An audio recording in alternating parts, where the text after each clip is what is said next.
வணக்கம். நாம் தினந்தோறும் வாழ்க்கையில் பயன்படுத்தக்கூடிய 10 ஆங்கில வாக்கியங்களை கற்றுக்கிட்டு வர்றோம். அந்த வகையில் இன்றைக்கான 10 ஆங்கில வார்த்தைகள் என்னன்னு பார்க்கலாம் வாங்க. லெட்ஸ் வாக், வாங்க நடக்கலாம்.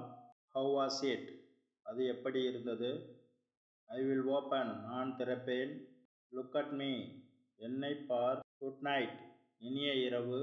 ஒய் நாட் மீ, நான் ஏன் இல்லை. சேம் டு யூ, உங்களுக்கும் அப்படியே ஆகட்டும். ஹூ டான்ஸ்ட், நடனமாடியது யார். ஹூ டிட் இட், இதை யார் செய்தது. ஹீ ஈட் சூன், அவர் சீக்கிரமாக சாப்பிட்டார். இது போன்ற வீடியோக்கள் உங்களுக்கு பிடித்திருந்தால் லைக் பண்ணுங்கள், ஷேர் பண்ணுங்கள், கமெண்ட் பண்ணுங்கள். உங்களுடைய ஃபீட்பேக்கு எனக்கு மிக மிக முக்கியம். அப்பொழுது தான் அடுத்தடுத்த வீடியோக்கள் போடுவதற்கு மிகவும் ஒரு உற்சாகமாக இருக்கும். நன்றி.